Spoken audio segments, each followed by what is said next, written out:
Assalamualaikum warahmatullahi taala wabarakatuh. Salam bahagia, salam pencerahan untuk teman-teman yang berkesempatan bersama dengan saya. Apa khabar saudara Abu Nems? Itu juga dengan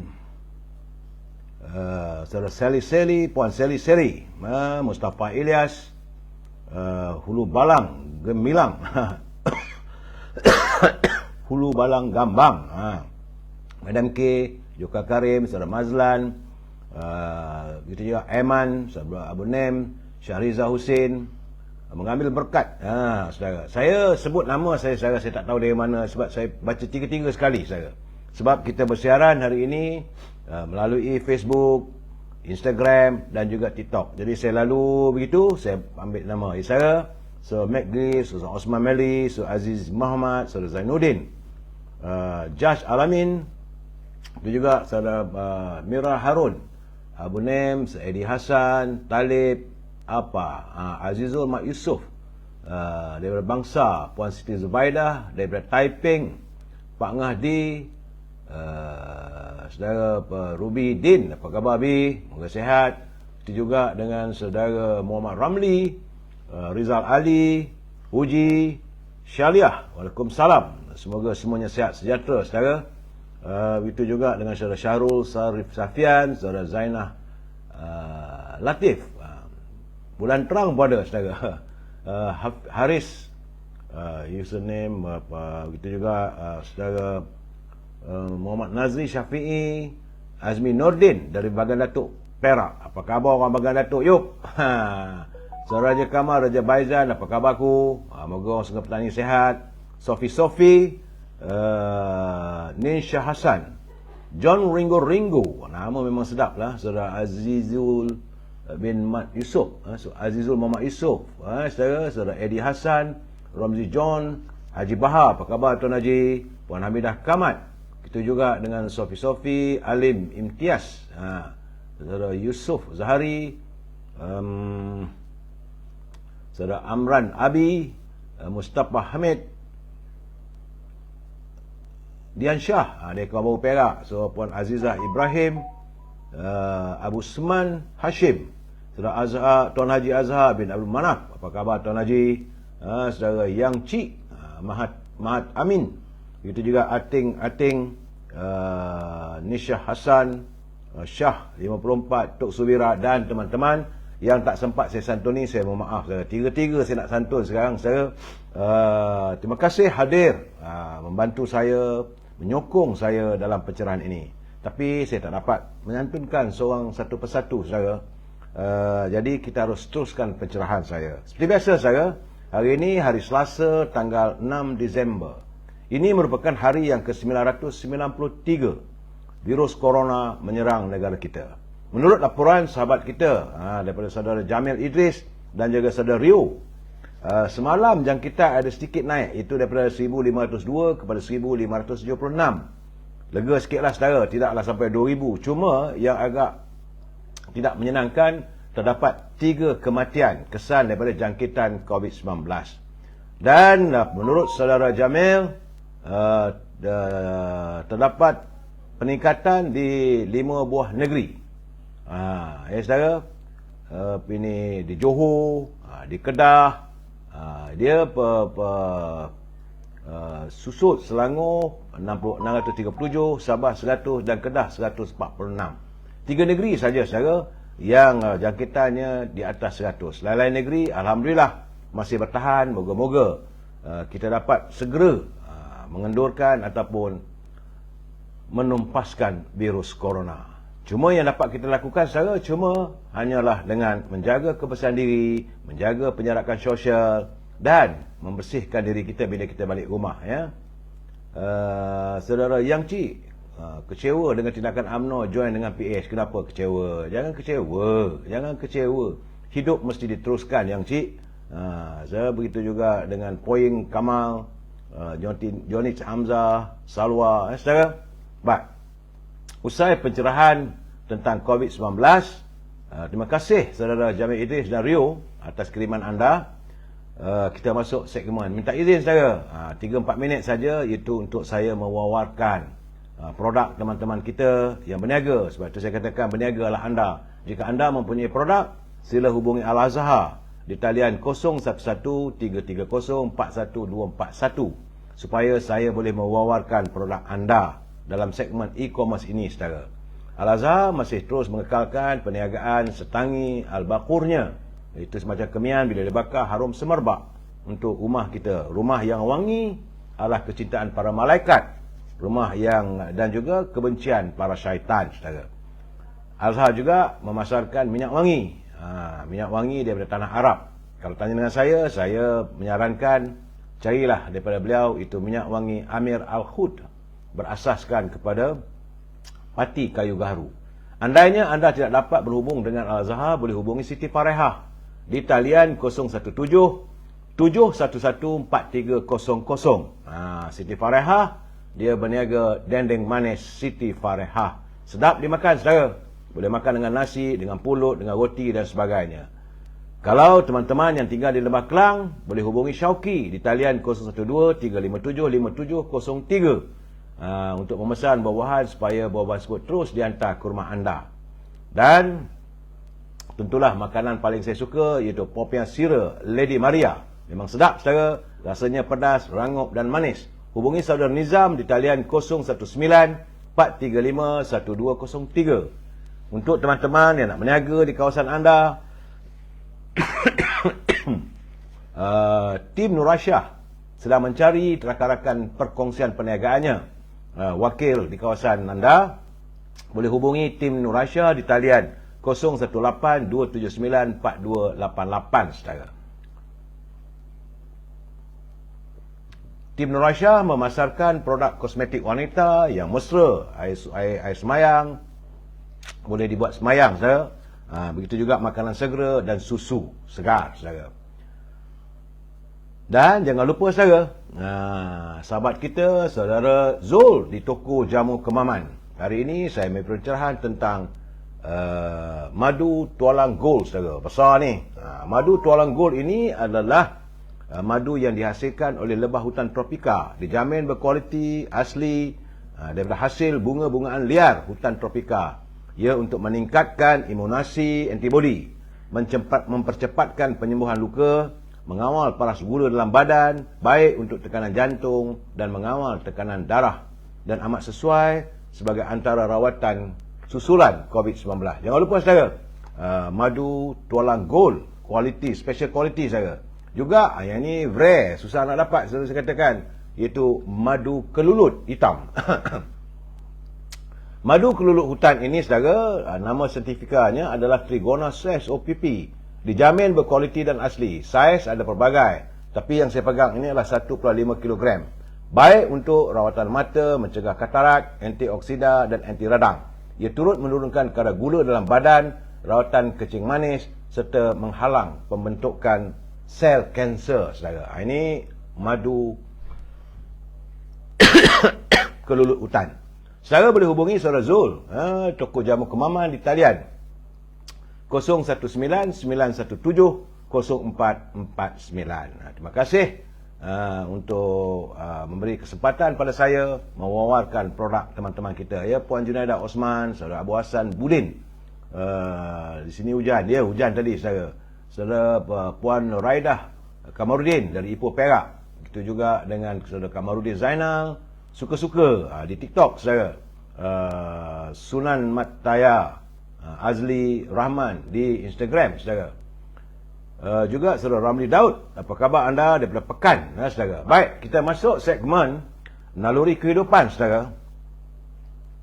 Ini elok untuk jadikan panduan dalam kehidupan kita, saudara. Ini bukan daripada seorang ustaz, saya bukan ustaz, saudara. Saya hanya menyuarakan, teman-teman menghantar kiriman pada saya, jadi saya bacakan, saya cuba hafal untuk teman-teman kita semua, saudara, ya. Keberkatan rezeki sebenarnya, saudara, membawa maksud hasil pendapatan yang direstui oleh Allah SWT, dan ia jelas dari sumber yang halal. Hasil pendapatan daripada bekerja sebagai buruh, pekerja kilang, pemandu teksi atau pekerjaan-pekerjaan lain yang jelas tidak melanggar perintah Allah adalah halal, saudara.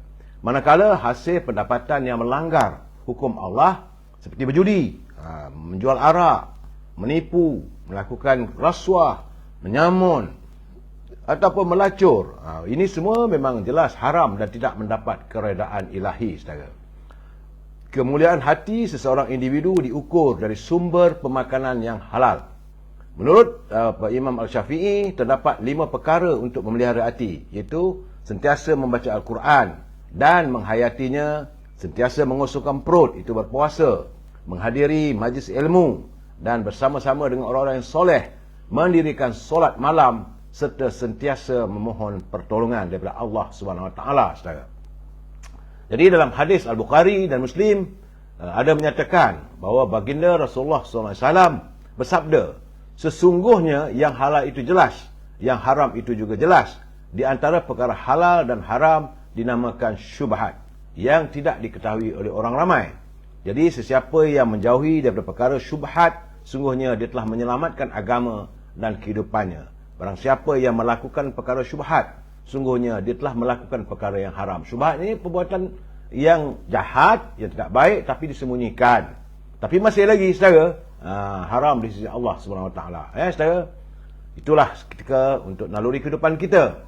Dan kita masuk segmen mutara kata kiriman sahabat saya, Datuk Syed Ali. Katanya, bersyukurlah dengan nikmat Allah SWT, sama ada ketika merasa cukup atau berkurangan, kerana rahmatnya terlalu luas yang di luar perhitungan kita.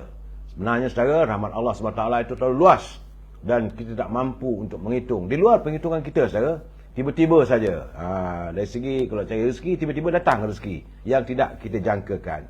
Jadi bila kita dapat, kita bersyukur. Kalau kita mengharapkan sesuatu tak dapat, pun bersyukur dan redha atas ketentuan ilahi. Saya lain tak ada, mengingatkan pimpinan negara agar jangan pimpinan membazirkan atau menggunakan wang negara tanpa had, kerana kita bimbang negara boleh muflis, saudara. Ingat, saudara, itu pesanan saya, setiap hari saya akan ingatkan. Tajuk bicara kita, saudara, adalah hari kedua derita rakyat ditangani. Ini bagaimana saya katakan, kerajaan, perpaduan, pimpinan Datuk Seri Anwar Ibrahim adalah untuk menangani derita rakyat. Kerana memang suka tak suka sekarang ni kita berada dalam suasana yang agak tenat bagi rakyat. Saudara, barang mahal, ekonomi yang masih belum nampak pulih lagi, saudara. Tapi sebab itu saya kecewa bila saya lihat masih ada lagi perbalahan, masih ada lagi saling tuduh menuduh, maki hamun antara satu sama lain. Ini tak baik, saudara. Kita harus ceasefire ataupun menghentikan semua persoalan itu, kerana bagi saya yang indah itu, saudara, tidak lain tak bukan adalah permuafakatan insaniah, saudara. Sebelum saya memberi pencerahan, kita santun dulu pantun Pak Nazir dari Perlis. Terima kasih Pak Nazir kerana saban hari menghantar pantun kepada saya untuk perkongsian kita bersama, saudara. Kata Pak Nazir, ikan puyuh dibuat gulai awal pagi sebelum ke bendang. Bunga layu di hujung Julai tidak lagi diindah pandang. Ini Datuk Pak Nazir berkias. Bunga yang layu di hujung Julai tidak lagi diindah pandang. Jadi begitu juga kita insan ni, saudara. Selalunya kalau kita pernah serba kekurangan, orang tak pandang. Tapi kalau kita orang yang berada-ada, orang yang ada-ada, saudaranya, orang akan menilai kita. Ya, biasalah, saudara. Kalau tak ada apa-apa, orang pun meninggalkan kita. Bila kita ada sesuatu, sebab saya katakan, kalau anda mempunyai jawatan yang penting, macam sekarang ni, Datuk Seri Anwar Ibrahim sebagai Perdana Menteri, Yang Berhormat Datuk Seri Zaid Amidi sebagai Timbalan Perdana Menteri, bukan saja kerengga, semut hitam, semut merah, malah semut mayat pun berkurung, saudara. Itu keadaannya. Tambah Pak Nazir lagi, hebatnya jejaka di pentas berdebat. Boleh menyanyi jika dimahu. Pemimpin menyangka dirinya hebat, cuba sembunyi, perkara tak tahu. Ini kadang-kadang pemimpin ni kadang-kadang dia merasakan diri dia hebat. Sebab itu dia menyembunyikan sesuatu yang dia ingat orang tak tahu. Sebab itu saya katakan, saudara, lebih baik kita tahu tapi orang tak tahu kita tahu. Jangan kita tidak tahu, orang tahu yang kita tak tahu. Lebih baik kita tahu, orang tidak tahu yang kita tahu. Itu lebih baik, saudara. Baik, sebelum saya memberi pencerahan, seperti biasa, saya harus mengingatkan anda bahawa mereka yang menyunting semula live saya ini dimasukkan dalam channel YouTube dan sebagainya, maka anda harus bertanggungjawab atas setiap suntingan yang anda lakukan. Begitu juga sebarang titipan kata-kata yang anda hantar melalui laman buku ini, saudara. Saudara harus bertanggungjawab. Saya tidak mampu untuk memantau kesemua tulisan anda. Ingat, saudara, ini adalah pencerahan politik, matlamatnya untuk memberi informasi. Dan kalau pun ada komen-komen daripada saya, kita mesti memegang pada prinsip, kita mesti bersetuju untuk tidak bersetuju, saudara. Itu yang paling penting, saudara. We must agree to disagree, saudara. Dan kalau anda mau menghantar tulisan, menyanggah dan sebagainya, gunakanlah bahasa yang baik-baik, kerana kita adalah warga cinta damai, saudara. Baik, laporan cuaca, saudara. Cuaca seperti yang mana yang diramalkan. Pagi terang-derang, tengah hari mendung. Tengah hari tadi memang rasa panas. Air dalam batang paip, kita buka paip pun rasa panas, saudara. Tiba-tiba waktu petang, hujan lebat, saudara. Sebab itu saya minta dan saya ingin menasihatkan, menyarankan kepada para pengundi yang akan keluar mengundi besok di Parlimen Padang Serai dan juga di Tioman, keluarlah mengundi lebih awal, saudara, kerana dikuatiri pagi okey cuacanya, petang mungkin hujan ribut, saudara. Kerana Jabatan Kaji Cuaca meramalkan memulai besok, saudara, dan hinggalah 9 Januari akan dijangka ribut petir dan angin kencang, dan ini akan berlarutan dengan simbahan hujan agak tinggi dan boleh mengakibatkan banjir. Warga diminta bersiap sedia dalam usaha menangani kemungkinan musibah banjir. Dan hari ini tadi, petang tadi, saya awal pagi saya keluar Kuala Lumpur, tak ada masalah. Cuaca terang benderang, waktu petang hujan. Dan beberapa kawasan di sekitar Kuala Lumpur dan Selangor tiba-tiba petang tadi dilanda oleh banjir kilat. Akibat hujan lebat berterusan hampir 3 jam petang tadi, saudara. Antara kawasan yang mengalami banjir kilat adalah Lebuh Raya Sultan Iskandar menghala ke Jalan Tun Razak, Jalan Syed Putra, Jalan Mahathir Lela, Jalan Raja Chulan, itu dekat muzium berampilangan dengan Menara Telekom, Jalan Raja, Jalan Parlimen, Jalan Tun Perak dan Jalan Damansara. Banjir kilat juga berikutan hujan lebat bermula kira-kira jam 3 petang tadi. Sebab saya katakan hujan petang, hujan lebat. Selama kadang-kadang mengambil masa sampai ke 6 jam, saudara. Jadi ia turut membabitkan beberapa kawasan di sekitar Kajang, Semenyih dan Sepang. Menurut laman Facebook Pusat Info Trafik dan Kawalan Lampu Isyarat Bandaraya, banjir kilat di beberapa kawasan di ibu negara mengakibatkan kesesakan lalu lintas. Sebab itu saya menyarankan anda, elok anda bawa kereta, letakkan kereta anda. Kalau anda punya kenderaan sendiri, letakkan kereta ataupun motosikal di tempat-tempat letak kereta di kawasan LRT atau MRT. Pergilah ke pejabat dengan menaiki kenderaan atau MRT atau LRT supaya anda tidak terjebak dalam banjir. Petang-petang dah banjir sekarang ni, itu keadaannya. Begitu juga saya dapat laporan, saudara, bahawa di Jakarta berlaku gempa bumi berukuran 6.2 magnitude yang melanda di kedua-dua buah Pulau Jawa dan Bali awal pagi tadi, saudara. Jadi agensi memaklumkan gempa bumi berlaku di luar pantai selatan wilayah Jawa Timur pada kedalaman 10 km serta 300 km barat daya dari Denpasar di Bali. Namun bagaimanapun tidaklah dijangkakan mencetuskan tsunami. Sebagaimana saya katakan semalam bahawa susulan daripada letusan asap tebal gunung berapi di Indonesia, di Pulau Jawa memang akan berlaku gempa bumi berterusan. Jadi teman-teman yang mahu menziarahi Kota Raya Jakarta, berhati-hati. Saudara, musim tak sesuai buat masa ini, saudara. Saya itu cuaca, gempa bumi cuma berhubung dengan ekonomi kita, saudara. Saya melihat bahawa sekatan ke atas Rusia bakal melonjakkan harga minyak dunia. Ini laporan daripada New York, di mana harga minyak dijangka meningkat selepas harga daripada kumpulan The Seven Sisters G7 terhadap minyak Rusia mula berkuat kuasa semalam. Di samping itu, sekatan yang dikenakan oleh Kesatuan Eropah terhadap mengimport minyak mentah dari Rusia. Jadi jika ini berlaku, tentulah ia turut mengheret harga pasaran minyak kita meningkat. Ekspor minyak kita meningkat, tapi kegunaan kita lebih banyak untuk kegunaan ramai, diesel dan sebagainya. Sebab itu berhati-hati. Saya dah meramalkan, semalam pun saya dengar Saudara Fizi dia berucap di Kulim. Dia menggambarkan bahawa inflasi ataupun suasana ekonomi dunia yang tidak menentu sedang mengetuk pintu, saudara. Baik, saudara. Hari ini, saudara, sebagaimana yang saya katakan, Yang Amat Berhormat Perdana Menteri, beliau menyatakan bahawa Berhad Sabu akan membuat kenyataan berhubung dengan harga barangan pasar, terutama sekali menyangkut soal harga telur. Jadi menurut Abang Mat Sabu, sebagaimana yang dilaporkan oleh Bernama, kerajaan telah pun bersetuju untuk mengimport bekalan telur ayam dari beberapa negara sumber. Ini untuk mengatasi masalah dalam perancangan jangka pendek Menteri Pertanian dan Keterjaminan Makanan. Sahabat kita Abang Muhammad Sabu, dia kata kementeriannya telah mengenal pasti beberapa sumber dari luar negara untuk menampung keperluan bekalan dalam negara. Dan ini bukanlah berterusan, sehinggalah keadaan tenang sikit. Okeylah.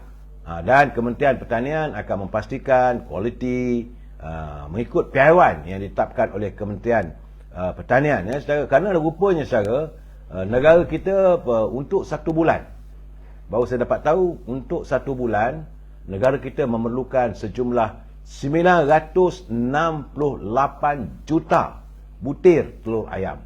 Banyak, saudara, rupanya 968 juta butir telur ayam. Itu menurut kata Abang Mat.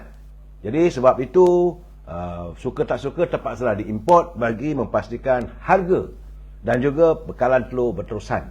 Kerana telur adalah merupakan antara makanan kegemaran warga negara kita ini. Bagaimanapun kata Abang Mat, pihaknya telah pun meminta supaya kementerian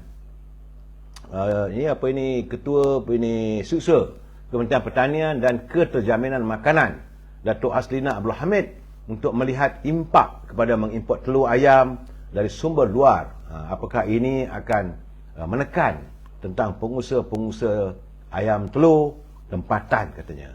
Jadi semoga tiada pula telur ayam yang palsu, kita harapkan. Saya cuma mengharapkan, Abang Mat, jangan pula sampai kita import telur daripada negara China yang tular dalam media sosial, telur palsu yang dibuat daripada plastik. Ataupun kekhawatiran saya nanti bawa masuk dalam negara kita ni telur temelang. Sebab telur juga ada dia punya jangka hayatnya. Kita sekadar, saya cuma memberi pandangan, kritikan. Kalau Abang Mat dengar pandangan saya ini, ataupun pegawai di Kementerian Pertanian, perlu diambil perhatian berhubung dengan pengimportan telur-telur dari luar negara ini, saudara. Dan cuma satu benda yang saya agak tak berkenan sikit. Ini kadang-kadang awal-awal lagi. Ini hari kedua, iaitu Kementerian Perdagangan Dalam Negeri dan Kos Sara Hidup. Sahabat kita Datuk Salihin Ayub. Sebab beliau mengatakan bahawa pihaknya bercadang untuk memperkenalkan sistem kupon kepada golongan B40 serta peniaga kecil dan sederhana untuk membeli minyak masak paket bersubsidi. Saya ingat itu bukan jalannya lah. Yang paling penting kita nak tengok harga diturunkan, bekalan ada. Soalnya kalau pengok kuasa, saya yakin pengok kuasa kali ini mereka juga akan melaksanakan tugas dengan baik demi untuk menjamin lestari kehidupan rakyat kita. Jadi kita harus percaya pada pegawai pengok kuasa kali ini. Jadi pengok kuasa di kementerian, Datuk harus tegas dan tidak lagi pandang sambil lewa. Saya tak mau berulang apa yang kita alami 2 tahun, 3 tahun yang lalu. Saudara Datuk Salihin Ayub, tak payahlah kita nak buat kupon ke apa semua. Jadi ini bukan penyelesaian bagi saya, saudara. Tadi saya tengok memang beliau telah pun menyelesaikan lengan, turun ke lapangan, membuat tinjau siasat berhubung dengan bekalan seluruh yang menyentuh soal bahan makanan. Tahniah dan terima kasih atas usaha yang anda lakukan, tapi bukan sekali. Tapi saya katakan kalau boleh tak perlu bawa orang media ni, buat turun sendiri. Turun sendiri ke lapangan, siasat sendiri. Kalau kita ambil gambar, tentulah tokey kedai tu, dia tengok orang ramai, dia pun kelang kabut, dia turunkan harganya, penanda harga. Ini perlulah bijak sikit, Datuk Salihuddin. Nanti kalau saya kritik nanti, Datuk marah kat saya. Kita cukuplah pengalaman silam. Laksanakan tugas dengan baik. Itu saja. Saya suka macam mana Abang Mat kita. Dia betul serang, dia kata terpaksa import. Okey, tak ada masalah. Tapi pastikan harganya turun. Dan menurut Abang Mat Sabur, dia kata sehari dua lagi dia akan mengumumkan senarai harga. Begitu juga dengan Datuk Salihuddin Ayub. Perlu kita tahu indeks harga. Jangan terus meningkat. Ini keadaan yang kita alami. Saudara, hari ini adalah hari kedua. Masuk hari kedua, saya akan buat countdown untuk tempoh 100 hari ini. Hari ini adalah hari kedua kerajaan perpaduan menangani derita rakyat. Cuma saya lihat hari ini masih lagi persoalannya yang menimbulkan banyak tanda tanya pada kita, iaitu pembongkaran. Mungkin saya ingat apa yang cuba dilakukan oleh Yang Amat Berhormat Perdana Menteri adalah untuk menyapu segala sampah sarap yang berada di bawah permaidani, ataupun dalam bahasa Inggeris dia kata sweep the dirt under the carpet. Kerana pertama sekali, seorang yang kita tahu, Datuk Seri Anwar Ibrahim telah pun mengarahkan agar kontrak projek 5G disemak semula. Kerana menurutnya tiada ketelusan dalam tender. Begitu juga Datuk Seri Anwar Ibrahim mahukan agar tender berhubung Bistari Net mesti juga dikaji semula. Sebab tender-tender 5G ni kabarnya menelan sampai 15 ke 18 bilion. Bukan sikit saudara. Begitu juga Bistari Net, berbilion-bilion wang rakyat. Dan saudara, dan Datuk Seri Anwar Ibrahim menekankan ini kepada Kementerian Kemajuan Tanah dan Wilayah ni, pemberian tanah yang berbentuk direct nego. Bagaimana yang kita dedahkan adanya dalam kerajaan dulu, menteri-menteri dulu, untuk bagi pada kroni ke sahabat-sahabat dia ke, tanah-tanah ini menurut Yang Amat Perdana Menteri, pemberian tanah yang berbentuk direct nego mesti dikaji dan dihentikan. Put a full stop. Bagi saya kalau boleh batalkan terus. Itu saya nampak gayanya ini hari kedua kerajaan yang meladani derita rakyat. Datuk Seri Anwar Ibrahim turut membatalkan kelulusan. Dia terus menggunakan kuasanya dekri sebagai Perdana Menteri, dekri sebagai Menteri Kewangan. Beliau telah pun membatalkan kelulusan projek Tebatan Banjir yang bernilai keseluruhannya adalah 15 bilion saja. Tapi yang telah pun di-award ataupun telah ditawarkan iaitu 7 bilion ringgit. Jadi menurut Datuk Seri Anwar Ibrahim, dia kata beliau mau meneliti apakah penganugerahan tender untuk Tebatan Banjir itu mematuhi saranan dan telus. Tidak mahu lagi adanya projek itu diberi secara direct nego dan harganya tidak berpatutan. Sebab itu katanya saya juga tekankan beberapa kelulusan mutakhir, termasuk kelulusan Tebatan Banjir yang peruntukannya sekitar 15 bilion. Saudara, bukan sikit. Saya bila sebut sekarang ni, zaman kita sekarang ni, kalaulah Allahyarham Tun Ghaffar Baba masih hidup, dia akan ketawa dengan saya. Sebab dulu waktu saya aktif dalam politik, seringkali dia kalau bercakap pun bilion-bilion. Sekarang ni segala-galanya bilion saja, dah tak ada juta-juta. Negara kita ni 15 bilion. Dan 7 bilion sudah pun diluluskan menurut Datuk Seri Anwar Ibrahim, tanpa proses tender secara teratur melalui rundingan terus. Alhamdulillah. Sebab itu Datuk Seri Anwar Ibrahim telah pun beliau menyatakan bahawa beliau telah pun meminta fail untuk diteliti oleh pegawainya apakah projek tersebut dianugerahkan secara runding terus ada berlaku kepincangan saudara. Kemudian saudara, saya bagaimana saya katakan tadi, Datuk Salihuddin Ayub sudah pun masuk ke gelanggang. Hari kedua menangani derita rakyat. Dia telah pun pergi ke pasar-pasar raya untuk meninjau pertama sekali kedapatan, adanya makanan-makanan keperluan-keperluan rakyat yang bukan lagi disorok. Yang kedua, meninjau harga. Cuma bagaimana yang saya nyatakan sebentar tadi, kalau boleh janganlah menteri turun ke lapangan, bawa para wartawan ambil gambar. Itu bukan caranya untuk mencari publicity murahan. Rakyat tidak lagi mahu memandang adanya pak-pak menteri kita ini mencari publicity di sebalik derita rakyat. Yang rakyat nak tahu Pak Menteri menangani permasalahan ini dan buat pengumuman yang menggembirakan rakyat. Barang kalau boleh, seboleh mungkin turun dan mudah dapat. Kita tak mahu lagi macam minyak sawit. Macam saya katakan saya sepanjang musim kempen dulu, saya pergi ke kawasan di Maran. Seluruh Maran itu kawasan ladang kelapa sawit. Tapi kedai-kedai, supermarket yang terdapat di Maran tidak mempunyai bekalan minyak sawit untuk masakan kegunaan suri rumah yang dalam paket bersubsidi. Itu yang saya kata saya hairan. Saya tak mahu perkara ini berulang lagi, saudara. So, Datuk Seri Ayub, saya ucapkan tahniah atas usaha murni anda menangani derita rakyat, tetapi janganlah jadikan ini sebagai platform untuk mencari populariti.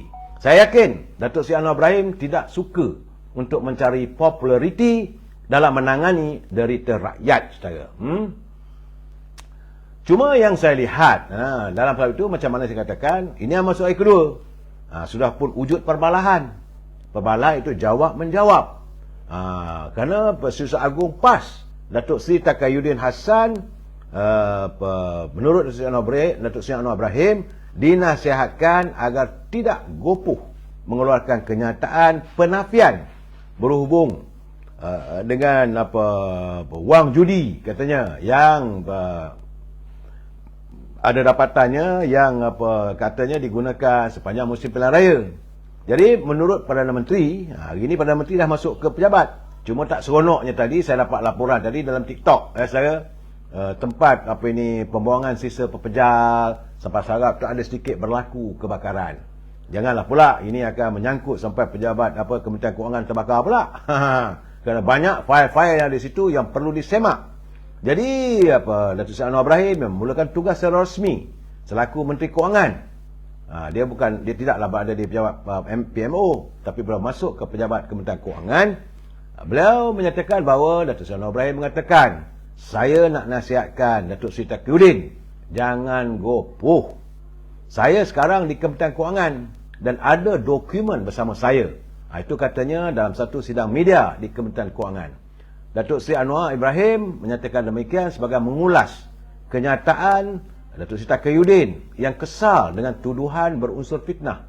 Katanya yang dikeluarkan oleh Datuk Seri Anwar Ibrahim yang membayangkan kononnya dana pilihan raya Perikatan Nasional datang dari syarikat perjudian. Itu saya katakan masih ada benda yang saling tuduh-menuduh, jawab-menjawab. Saya itu 6 perkara yang dilakukan oleh kerajaan perpaduan dalam menangani derita rakyat. Cuma saya melihat, saya diberitakan ada perkabaran katanya yang amat berhormat Datuk Seri Anwar Ibrahim sedang meneropong. Dari Kementerian Kewangan, daripada pejabat Perdana Menteri, kabarnya Datuk Seri Anwar Ibrahim sedang meneropong beberapa persoalan yang bakal ditangani. Jadi kalau mereka terlibat dalam percaturan yang tidak baik, bersedialah. Kerana perkara yang sedang diteropong oleh Datuk Seri Anwar Ibrahim, selepas beliau mengumumkan beberapa perkara dalam perhatiannya, iaitu pertama sekali berhubung dengan kontrak 5G. Sebab beliau telah pun mengarahkan agar kontrak rangkaian 5G, nilai kontrak itu adalah 11 bilion ringgit dari agensi Kementerian Kewangan Digital Nasional Berhad DNB kepada gergasi telekomunikasi dari Sweden Ericsson untuk disemak semula. Jadi menurut saya dipahamkan, saudara, kontrak yang diberi ketika pentadbiran terdahulu itu tidak dibuat secara telus dan tanpa melalui proses tender yang betul. Sebab itu menurut Datuk Seri Anwar Ibrahim, dia kata kita perlu semak untuk memastikan kita mengikut prosedur kewangan yang ketat untuk memastikan ia dilakukan dengan betul. Ini keadaan saya. Ini beliau menjawab kebimbangan awal yang dibangkitkan sewaktu beliau membangkitkan persoalan ini di Parlimen. Saya cuma recap ataupun mengulang semula apa yang pernah dilontarkan oleh Datuk Seri Anwar Ibrahim sewaktu beliau menjadi Ketua Pembangkang dahulu. Tentulah beliau akan melaksanakan dan meneropong segala persoalan ini, ya saudara. Cucu saya nak masuk. Okeylah tu. Okey. Dia sesekali cucu masuk dalam live saya ni.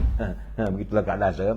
Kerana ini pada bulan Mac lalu, syarikat Ericsson sebagai menjawab persoalan yang dibangkitkan di Parlimen, menyatakan mereka telah mematuhi semua prosedur standard untuk mendapatkan urus niaga secara merit melalui tender terbuka. Pulang.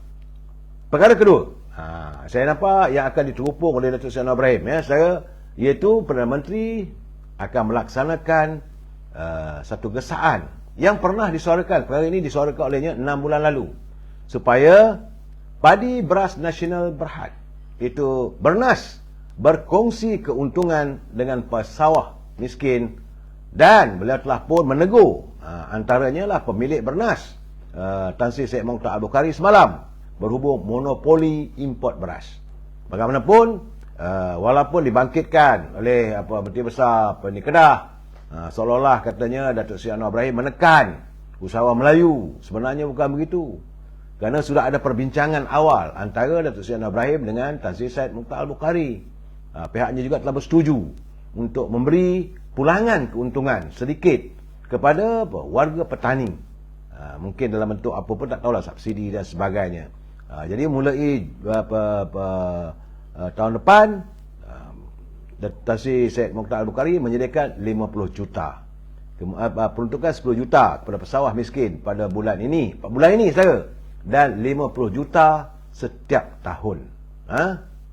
Kerana bagaimanapun, menurut Tan Sri Anwar Ibrahim, dia kata kita tak bolehlah bebankan seorang, kerana pengimport beras ni, saudara, bukan seorang, ada lagi syarikat-syarikat lain juga sedang diteropong oleh Datuk Seri Anwar Ibrahim. Ketiga, permasalahan dengan mitigasi banjir. Bagaimana saya katakan tadi, beliau telah pun mengarahkan projek bernilai 7 bilion itu dikaji semula dan dihentikan secara serta-merta. Keempat, ini yang paling ditunggu oleh rakyat, iaitu berhubung dengan kontrak 600 bilion yang dibentangkan waktu kerajaan Perikatan Nasional pimpinan Tan Sri Muhyiddin Yassin. So, Datuk Seri Anwar Ibrahim dia kata terdapat pelanggaran dalam pemberian kontrak berjumlah 600 bilion tanpa tender ketika Perikatan Nasional mengetui kerajaan.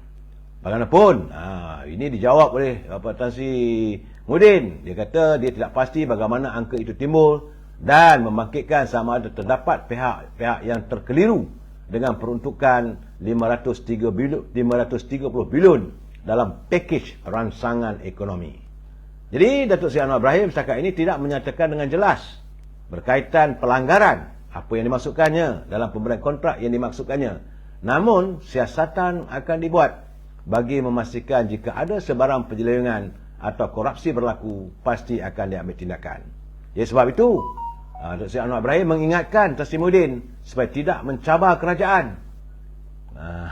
Datuk Seri Anwar Ibrahim ni, dia perangai dia bukan macam mantan Perdana Menteri macam Datuk Seri Najib. Datuk Seri Najib dia baik hati. Cabar-mencabar ni dia kata okeylah, tak usahlah kita bergaduh. Not with Datuk Seri Anwar Ibrahim yang saya kenal. Lagi orang mencabar, lagi bingkas dia bangun. Sebab itu Datuk Seri Anwar Ibrahim mengingatkan kepada Tan Sri Muhyiddin supaya tidak mencabar kerajaan berhubung isu dana 600 bilion yang didakwa diseleweng kerajaan di bawah pentadbiran pengurusi Perikatan Nasional sebelum ini. Menurutnya, berdasarkan maklumat yang diperolehi, ini kenyataan daripada Datuk Seri Anwar Ibrahim, sememangnya ternyata wujud beberapa proses dan prosedur yang tidak dipatuhi dalam perbelanjaan dana berkenaan yang dibuat semasa Perintah Kawalan Pergerakan dan Darurat sebelum ini. Ini saudara, beliau turut mendedahkan Datuk Seri Anwar Ibrahim. Sebab saya kata sekarang ni Datuk Seri Anwar Ibrahim tengah menopong, beliau turut mendedahkan terdapat beberapa syarikat berkepentingan atau yang terkait dengan keluarga dalam pemberian tender itu. Keluarga pun terlibat. Jadi, kata Datuk Seri Anwar Ibrahim, saya ingin jelaskan, bukan maksud saya. Seperti mana yang katakan untuk membalas dendam sebagainya. Kerana Datuk Seri Anwar Ibrahim mengatakan beliau mahu menumpukan perhatian untuk mengurus negara. Sebab itu katanya, mereka boleh war-warkan, mereka bersih ke tidak bersih dan sebagainya. Tetapi, ingat, kerajaan perpaduan hari ini adalah untuk menangani derita rakyat. Derita rakyat bukan hanya kehidupan, pemikiran, hati rakyat juga perlu disantuni. Sebab rakyat tidak redha lagi untuk melihat orang kaya semakin kaya, orang miskin terus papa ke dana. Ini saya mengulangi. Sewaktu sepanjang musim kempen-kempen dahulu, saya ulangi balik. Selalunya Datuk Seri Anwar Ibrahim dia berucap, kita tidak mahu melihat adanya pemimpin di negara ini yang kaya semakin kaya, yang miskin terus papa ke dana. Itu ayat-ayat yang digunakan. Jangan sampai saya mengatakan itu semua ayat klise. Saudara dalam keadaan begini terpulang. Saudara zikri, jangan bergaduh. Jangan bergaduh zikri. Saya tengok ada pula jawab-menjawab pula tu. Jangan. Saya sekadar memberi pencerahan untuk kita fikir. Ini kenyataan yang terkeluar. Dinyatakan. Dan yang kelima, saya melihat. Ini dapatan saya, saudara. Saya melihat bahawa Datuk Seri Anwar Ibrahim turut membayangkan bahawa sebahagian dana pilihan raya dirujukkan sebagai parti kononnya parti Melayu, parti dan sebagainya, datangnya sebahagian daripada dana itu daripada toke-toke judi. Dan hari ini pun kalau saya lihat dalam media sosial sudah pun tersiar gambar pemimpin sebuah parti politik yang berlayar di samudra bersama dengan taukih judi tersohor di atas sebuah kapal layar mewah. Terpulanglah saudara. Dan dalam waktu yang sama, ini saya dapatkan saya juga saudara. Dalam waktu yang sama, kabarnya, ini saudara, Suruhanjaya Pencegahan Rasuah Malaysia, SPRM, sedang menyiasat dakwaan bekas ahli Parlimen Ketereh Tan Sri Anwar Musa berhubung kenyataannya bahawa bekas Perdana Menteri iaitu Tan Sri Muhyiddin Yassin memberi UMNO jutaan ringgit bagi membantu parti itu ketika pilihan raya negeri Sabah pada tahun 2020. Menurut sumber, SPRM telah pun membuka kertas siasatan berhubung dengan itu dan akan memanggil Tan Sri Muhyiddin serta Tan Sri Anwar Musa untuk disoal siasat. Bila tak tahu. Sebab dalam video yang dimuat dalam TikTok dan sebagainya, pada 21 November lalu, Tan Sri Anwar Musa mendakwa bahawa Tan Sri Muhyiddin menemuinya di Sabah untuk memberi berpuluh juta ringgit. Ini menimbulkan persoalan di media sosial dari mana datangnya wang itu. Sebab itu kata macam dalam kenyataan dalam TikTok itu, saya loncat naik atas kapal terbang pergi ke Sibu, tanya Tan Sri Muhyiddin, saya masuk dalam bilik tidurnya, dia beritahu UMNO habis duit di Sabah, tak cukup duit, berpuluh juta Tan Sri Muhyiddin bagi untuk membantu UMNO Sabah. Dari mana datang sumber kewangan itu? Perlu disoal. Terpulang pada SPRM, saudara. Kita tak mau cakap apa. Sebab itu kadang-kadang kita ada masanya kita nak membela orang. Kena berhati-hati. Jangan sampai pembelaan kita itu mendedahkan banyak kepincangan yang tak sepatutnya. Saudara, saya memberi penjelasan ini, keterangan ini berdasarkan dapatan saya, kiriman kawan-kawan dan sebagainya. Ini bukanlah cerita-cerita dongeng saya. Sebab itu saya nak nasihatkan, terutama pemimpin-pemimpin daripada Parti Perikatan Nasional, daripada Parti PAS, daripada gerakan yang tidak bersama dalam kerajaan hari ini, hentikanlah polemik politik untuk saling berpalah. Untuk berkempen dalam musim pilihan raya tak ada masalah. Kempenlah, asalkan jangan caci-mencaci, tuduh-menuduh. Jika ini berlaku, kerajaan pimpinan Datuk Seri Anwar Ibrahim kali ini tidak akan bertoleransi. Saya dengar tadi kenyataan Datuk Seri Saifuddin Nasution. Pihaknya juga tidak akan bertolak ansur. Begitu juga kenyataan daripada Saudara Fahmi Fadzil. Itu Menteri Penerangan dan Komunikasi. Siapa saja yang melanggar undang-undang, mereka tetap akan diambil tindakan. Ini keadaannya. Sebab memang pun saya mahu supaya negara kita ini benar-benar menjadi sebuah negara hukum. Tapi bukanlah dengan tujuan untuk membalas dendam. Purnama Istiqamah, kerajaan campuran. Saudara Awesome Boys, kenapa perlu saya cabut songkok? Saya terpulanglah. Memang saudara tak suka dengan saya, terpulanglah. Dan saya ingin menyatakan, kiriman malam tadi saya dapat kenyataan daripada Siswa Agung UMNO. Malam tadi sekitar dalam pukul 12.30 malam. Kenyataan daripada Datuk Sri Ahmad Maslan. Dia mengatakan bahawa Perhimpunan Agung UMNO yang direncanakan pada 21 hingga 24 Disember ini ditangguhkan kepada 11 hingga 14 Januari. Ini kerana 21 hingga 24 Disember ini adalah merupakan waktu cuti sekolah dan ramai perwakilan yang ingin bercuti untuk hujung tahun. Betul juga, kalau ramai tak datang, kosong pula dewan. Maklum sajalah, lepas pilihan raya ni mungkin ada yang simpan dana-dana tertentu, tak tahulah kita saudara. Dan saya agak terkesima sebenarnya bila mendengar kenyataan daripada Datuk Sri Ahmad Zahid Hamidi di Kulim malam tadi. Saya melihat bahawa memanglah sekarang ni kita menghadapi jajaran baru dalam politik. Kerana malam tadi Datuk Sri Zahid Hamidi berada sepentas dalam ceramah politik di atas dori Invok. Dulu Invok ni katanya selalulah duk pedal orang UMNO, tapi kali ini mereka sepentas dan saya melihat bahawa adanya keikhlasan. Saya dengar ucapan daripada Datuk Mahfuz Omar, saya dengar ucapan daripada saudara Datuk Saifuddin Nasution, saya mendengar ucapan daripada beberapa pemimpin yang lain, termasuklah calon daripada UMNO Barisan Nasional yang menarik diri, calon yang bertanding, dan juga daripada Yang Berhormat Datuk Sri Zahid Hamidi selaku Presiden UMNO serta dengan saudara Fizi. Saya tengok keadaan semalam tu, saya mengharapkan agar perdamaian ini berterusan supaya tidak ada lagi lah secara Yang Berhormat, saya tengah live Yang Berhormat, saya tengah live supaya tidak ada perbalahan. Sudahlah, sebab kita nak move on. Sebagaimana yang dinyatakan oleh Datuk Seri Anwar Ibrahim, kerajaan ini adalah kerajaan mahu menangani derita rakyat, dan disantun oleh Datuk Seri Zahid Hamidi beliau mahu supaya kerajaan perpaduan ini harus melupakan segala perbezaan yang wujud dalam sebuah masyarakat yang majmuk. Terkejut juga saya, rupanya presiden saya ni tahu bercakap Cina. Saya tak kertilah saudara. Jadi katanya selepas kata Binalan, biduk lalu Kiambang harus bertaut.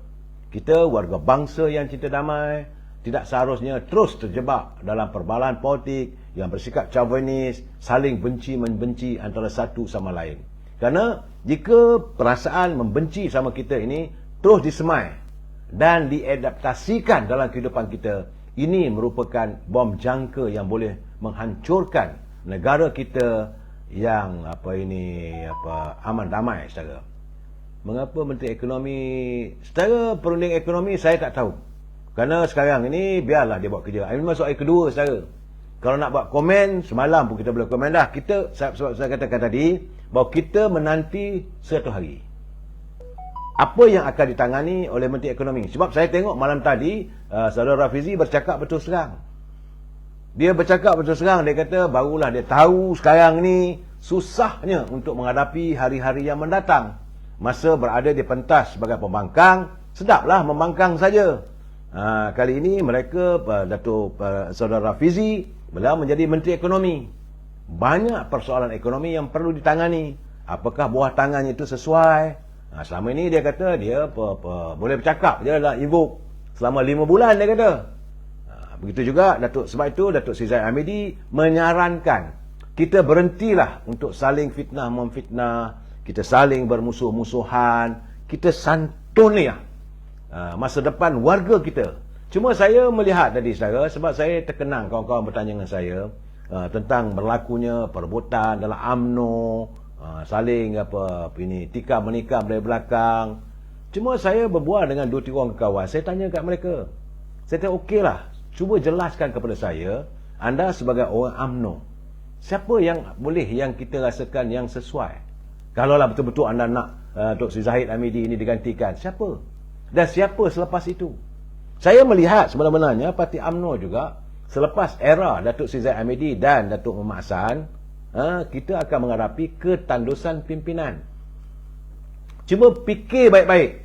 Berapa orang ada pemimpin yang kita lihat punya kemampuan, punya wibawa untuk memacu, untuk menjadi nakoda kepada sebuah parti pertubuhan Melayu ini.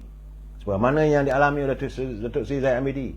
Pertama, orang tu mesti sabar, sedia menghadapi apa sahaja dugaan, sebagaimana yang ada dialami oleh Parti Keadilan.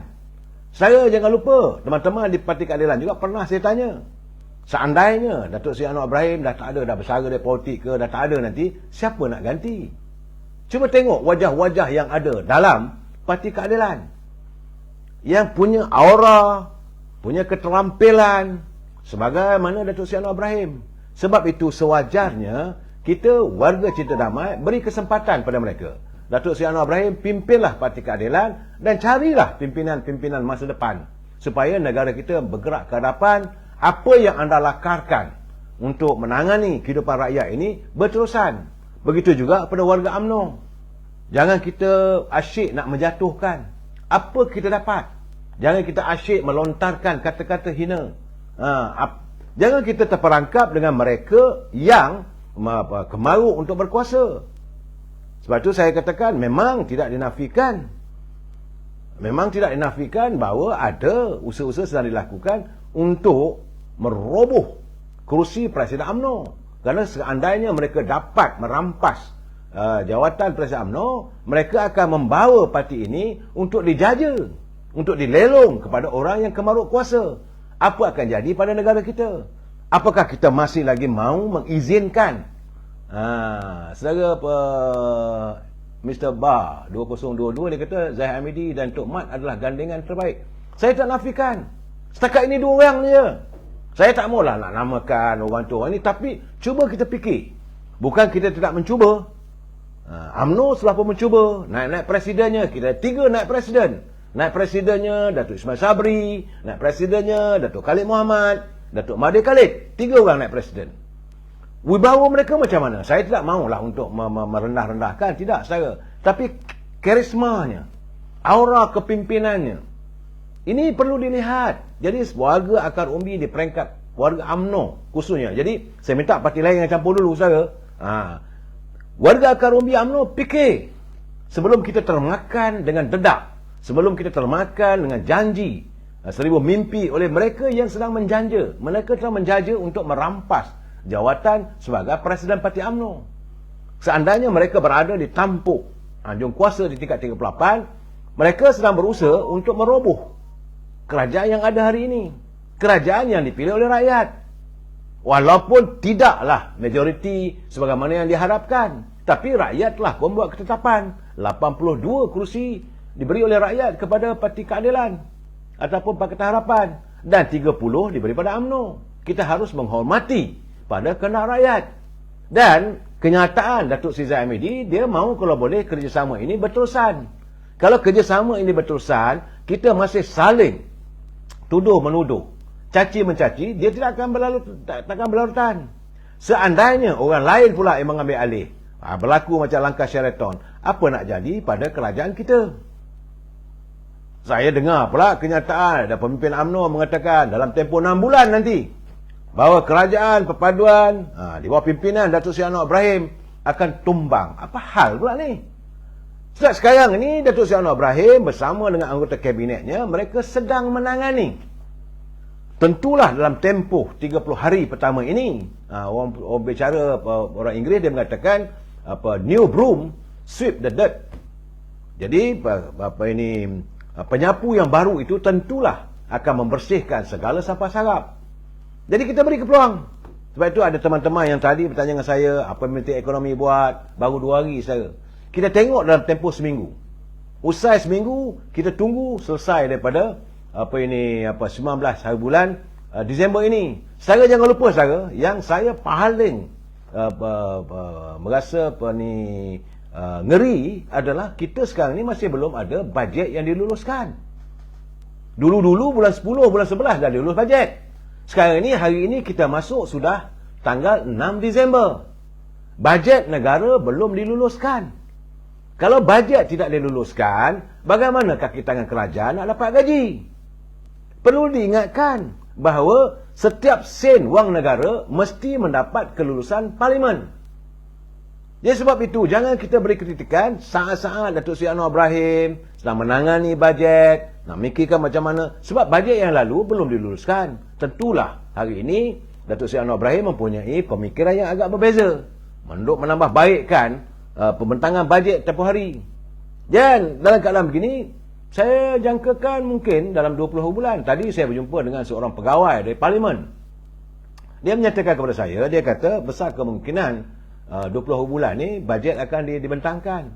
Seandainya kita terus berantakan, apa nak jadi?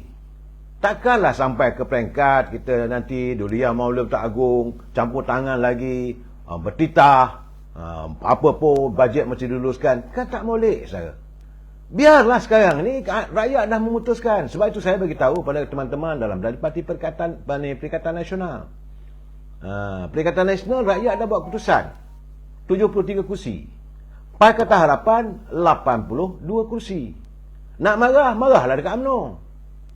Sebab pimpinan UMNO yang bersetuju untuk menegakkan aroma demokrasi, menyokong kerajaan Pakatan Harapan untuk menubuhkan kerajaan dan menyantuni saranan.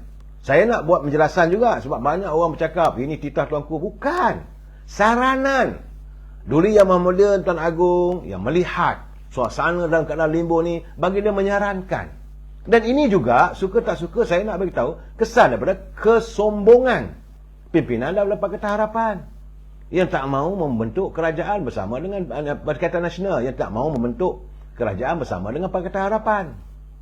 Allah SWT menunjukkan, menutup kolbunya, menutup hatinya untuk tidak bersama-sama dengan Datuk Seri Anwar Ibrahim menubuhkan kerajaan sebagaimana yang turut disarankan oleh baginda, dengan angkuh menolak saranan tuanku.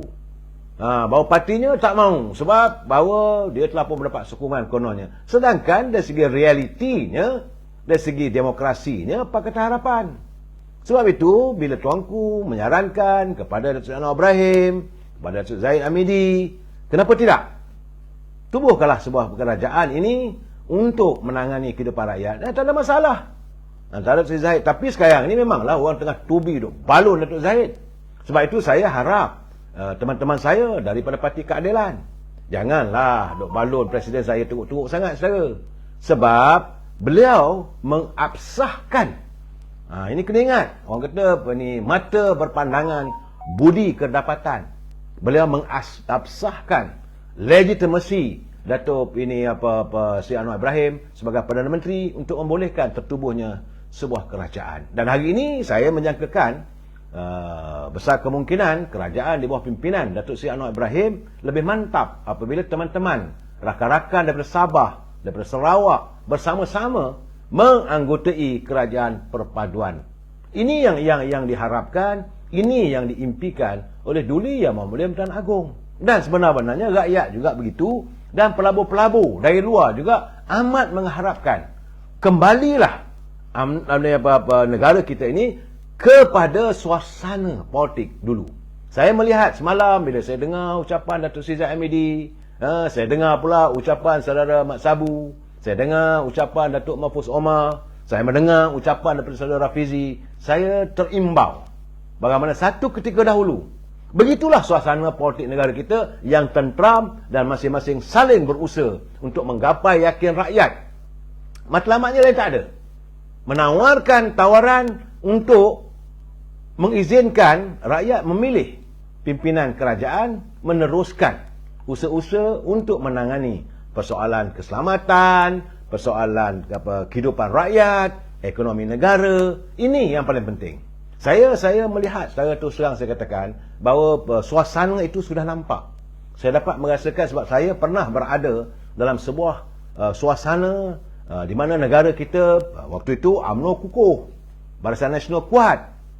Bila bertanding dapat 142 kursi dan sebagainya. Dan setiap kali pembentangan bajet, waktu Datuk Seri Anwar Ibrahim jadi Menteri Kewangan, kita rasa terhibur. Terhibur kerana bahasa-bahasa yang dilontarkan oleh Datuk Seri Anwar Ibrahim adalah bahasa-bahasa yang penuh bermakna pengertian, bahasa baku baru dan ada harapan. Saya menyangkakan bajet yang akan dibentangkan oleh Datuk Seri Anwar Ibrahim ini, selain daripada menangani derita rakyat, adalah juga memberi satu harapan baru. Sebagaimana yang dinyatakan oleh Datuk Seri Zaid Amidi dalam bicaranya di atas pentas Invok semalam di Kulim. Hari ini beliau berada di Rompin, menggamit yakin rakyat untuk sama-sama dengan rakyat, rakyat juga bersama dengan kita menangani masa depan negara. Yang kita, kalau kita masih berantakan, kita masih berterusan saling bermusuh, saling menanam kebencian, tidak mungkin kita dapat menyatukan warga bangsa kita ini dalam sebuah wadah warga bangsa yang benar-benar cinta damai. Saudara, besok teman-teman kita, warga kita di Padang Serai dan juga di Tioman, mereka akan mengundi. Gunakanlah kuasa anda, terjemahkanlah suara rakyat, kuasa keramat. Kita jumpa lagi malam esok. Wabillahi taufiq wal hidayah. Assalamualaikum warahmatullahi wabarakatuh. Selamat malam.